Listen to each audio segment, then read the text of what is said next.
Hello everyone, so welcome back to my channel. So today I wanted to discuss an important topic. So I thought I will be making this as a series. So the series, the title is Bursting the Myths. So here I'll be discussing various myths and the practices which are associated in the clinical practice with regards to the antibiotic and the rationale behind them.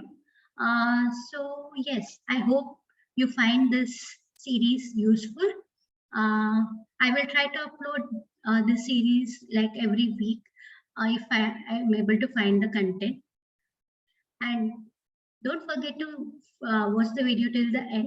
So I have an announcement in the end. So let's start with the presentation.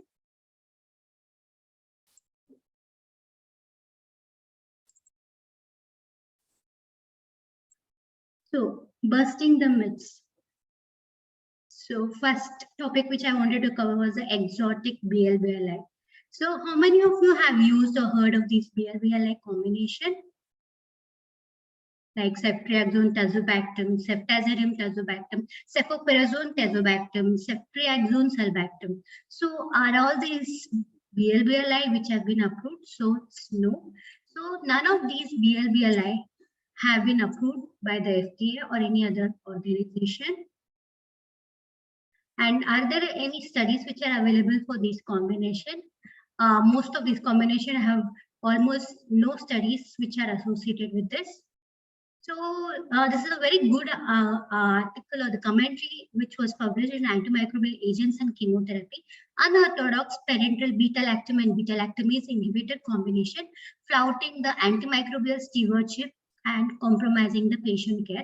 So I missed covering this part in the previous webinar, BL-BLI. So this is again one of the very, very important from the antimicrobial stewardship point of view, that there are in India, there are various drugs which have, or the antibiotics which are used, which do not have any rationale behind them. So what are the effect of these BL-BLI on the antimicrobial resistance? Do they have an influence on it? So let's try to understand. So basically these exotic BL-BLIs are available in India and China, and they are made by the local drug manufacturers, and where they have adequately combined various the sulbactam and tazobactam in combination with various cephalosporins in a fixed dose, and how they have rationalized the ratio. They are using the usual combination of the peptides tazobactam. So the ratio they have maintained is like if they're using tazobactam, they're maintaining the ratio 1:8 and so on and so forth. And such combinations have been introduced into clinical practice even without the mandatory drug developmental studies involving the PK/PD, the various safety and the efficacy assessment, which are not undertaken. And the clinical use of such combination could have contributed to the dramatic rise in the ESBL. And these irrational combinations have been started to introduce from 2003 onwards, and it was by approved. And the list of these drugs which are available in the Central Drug Standards Control Organization under Ministry of Health and Family Welfare, Government of India. And also it is very evident from in this period between 2000 to 2018, there is increased resistance to cefotaxime from 54% to 83% in E. coli and 43% to 76%. So almost double. So there is almost the doubling of these ESBLs and other associated resistance, which could have been due to the introduction of these BL-BLI. I'm not telling that these BL-BLI were the sole cause of the increase, but this could have had an effect on it. So what they have done is they have tried to look at the various combinations. So these were the various combinations they could find. So there was ceftriaxone tazobactam, ceftazidime tazobactam, cefoperazone tazobactam, cefepime tazobactam, cefotaxime sulbactam, ceftriaxone sulbactam, ceftriaxone sulbactam with EDTA, cefepime sulbactam, and they have not even left the carbapenem. We have the meropenem sulbactam, and so you can see the ratios they have tried to maintain with that of the usual dosage of the which have approved BLBLI, like peptides, tazobactam, they have used as a reference, and they have tried to formulate this newer BLBLI combination, ceftriaxone, tazobactam. So even without understanding what goes behind in formulating an effective BLBLI, all these have been used. The various factors which have to be considered is the antimicrobial potency of the partner beta-lactam, the relative enzymatic stability towards the beta-lactamases, inhibitory potency of BLBLI against these enzymes, the various PKPD parameters, and the adequacy of the unbound plasma concentration, the exact BLBLI dose, and the ratio which is required for providing the clinical coverage. So without even understanding this, all these BLBLI have been formulated. So if you look at these various stages of development, we already know that a drug before being approved undergoes various phases. So these are the various phases: non-clinical, then in the animal study, then clinical phase 1, 2, and 3, and 4, and so on and so forth. So in the non-clinical stage,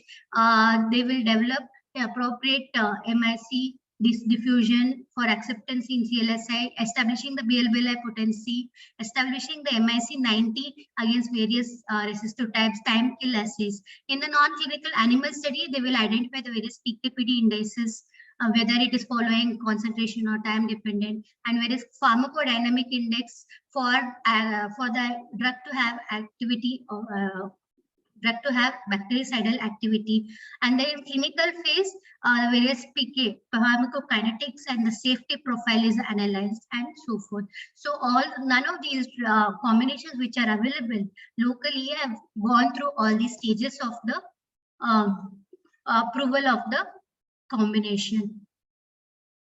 So how are they even formulating it? As I mentioned, the dose ratios of the unorthodox BLBLI are nearly copied based on the peers which have been approved, like they're using peptides when they want to find out the exact ratio of the BLBLI with that of tazobactam, ampicillobactam as a reference for using finding out the exact ratio for all the other combinations which are involving your sulbactam. And the clinical attainment of the PKPD of these exotic pathogens are not known. So in this, they have tried to find out the various MICs of this combination.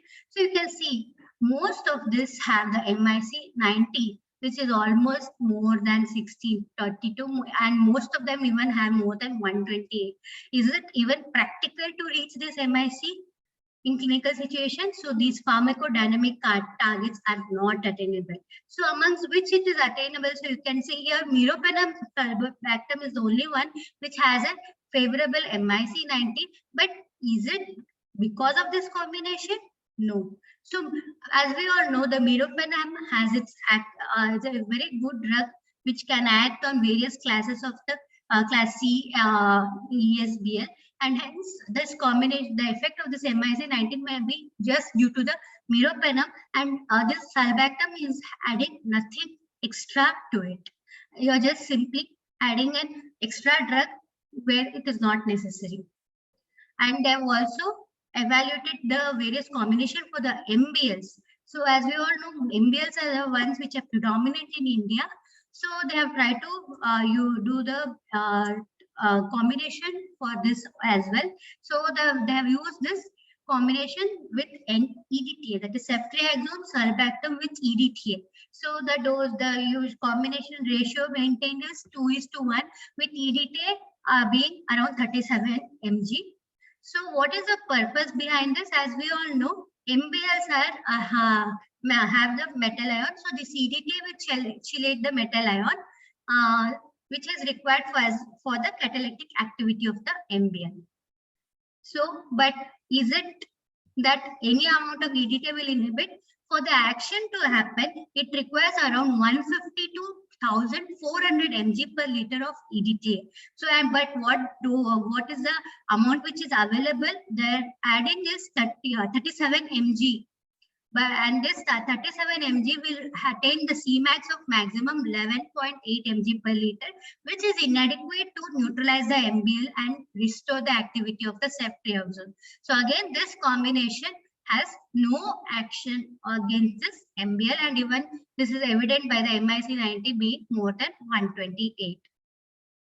So what are the implications of use of this BLBLI?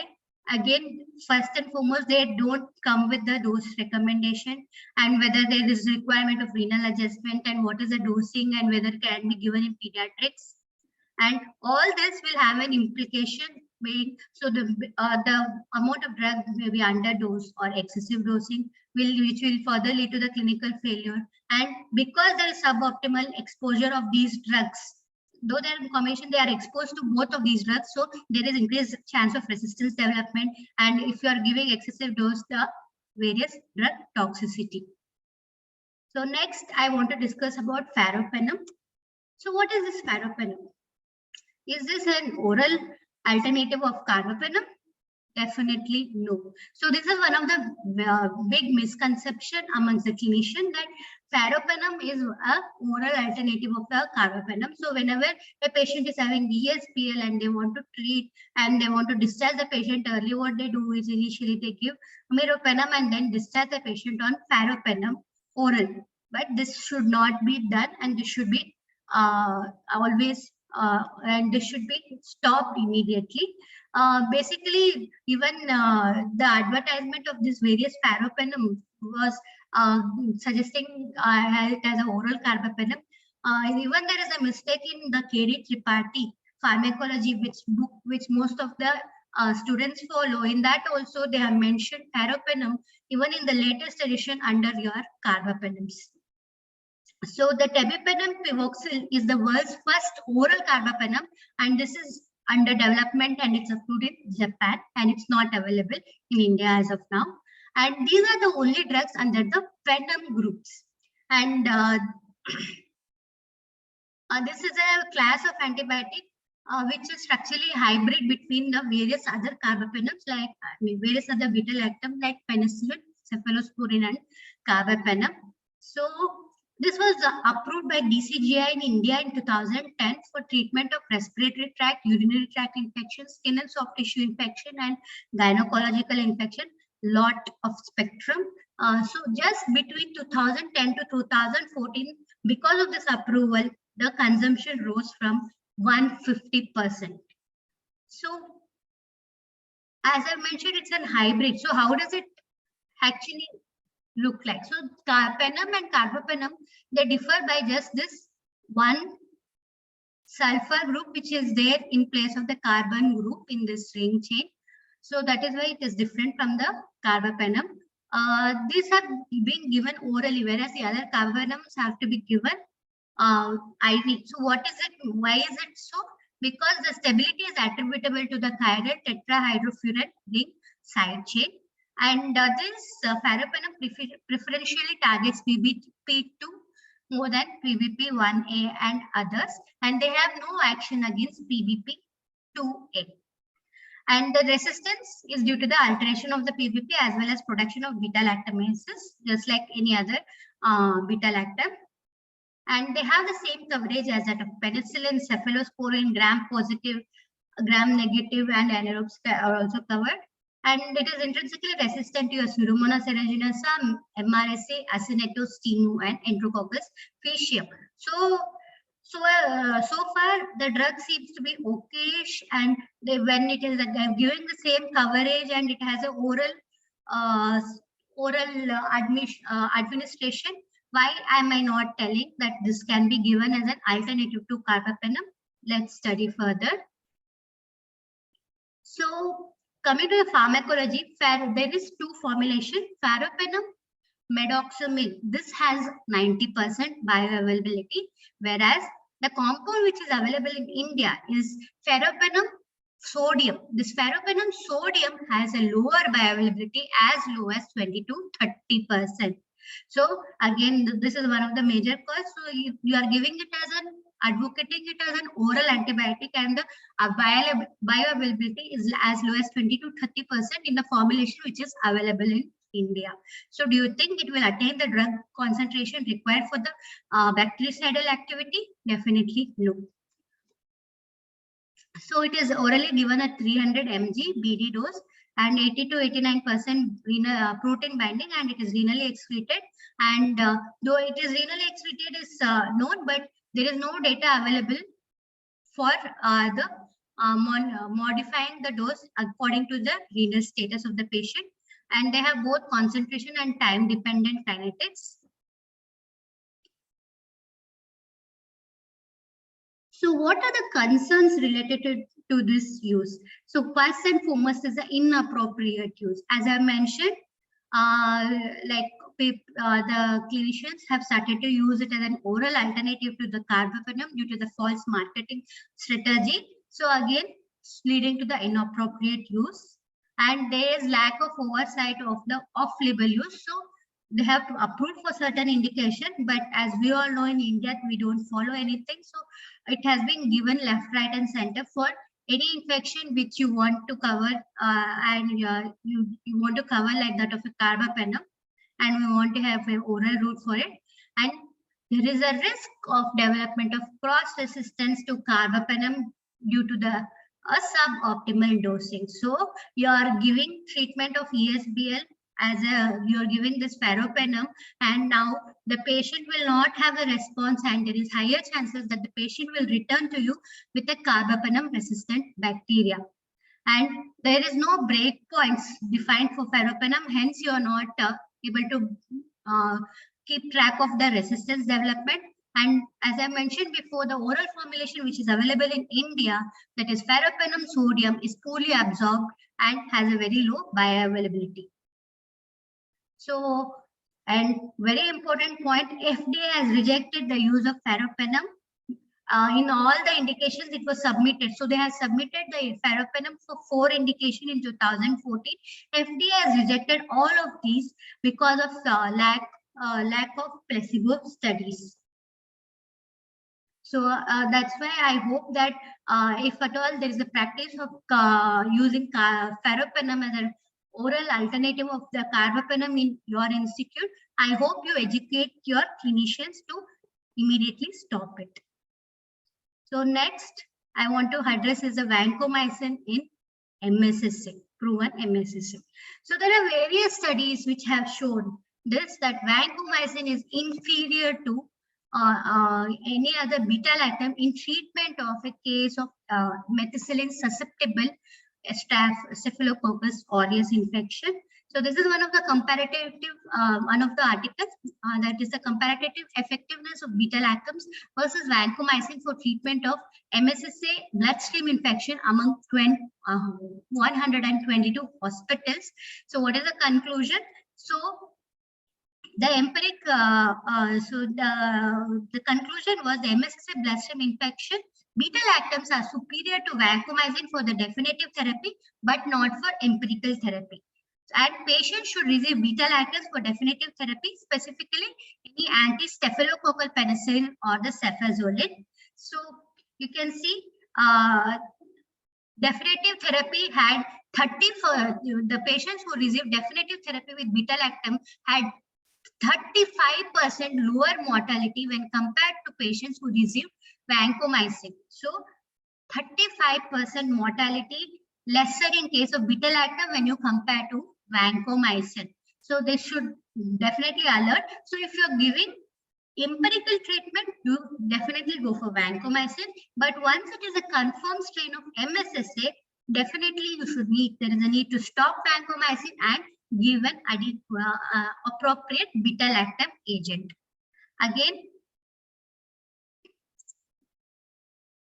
this is one more study where they have analyzed the outcome of vancomycin treatment in patients with MSSA bacteremia, and here they have found that the SAB related mortality, that is Staphylococcus aureus bloodstream infection related mortality in patients with vancomycin was significantly higher than those with the beta-lactam treatment. And even in the multivariate analysis, they revealed that vancomycin treatment was associated with higher mortality with an odds ratio of 3.3. So In the case control study using the objective matching scoring, the SAB related mortality in case was 37% in the vancomycin group compared to 11% in the control group, that is your other beta-lactams. So this suggests that vancomycin is inferior to beta-lactam in treatment of MSSA bloodstream infection. So this is again one more article, a review article, vancomycin revisited 60 years later. Here they are mentioned, once MSSA is documented as a positive agent, vancomycin has been associated with inferior outcomes and should therefore not be used for MSSA bacteremia or endocarditis. So what is the inference? So empirically you can give the patient, or you can start on vancomycin, but never give vancomycin if it is a confirmed case of MSSA. In that situation, you have to choose a beta-lactam. So which beta-lactam should you use? So here I have this announcement. So I announced the next webinar on rational management of Staphylococcus infection, where I want to discuss the various treatment options which are available for MSSA, MRSA, and even in MSSA, which drug to give, whether you should give cefazolin or you have to give nasuline or proxysolin, and the various other key points which are useful in management of Staphylococcus infection. So I hope all of you will be registering for this webinar. And I'll be sharing the link to the webinar to those who have registered. And the date I'm yet to finalize, so I'll be announcing it shortly. And it will be definitely between 6 to 7 p.m. either on a Saturday or a Sunday in November. Thank you. And I hope all of you have liked, shared, and subscribed to my channel for more such updates.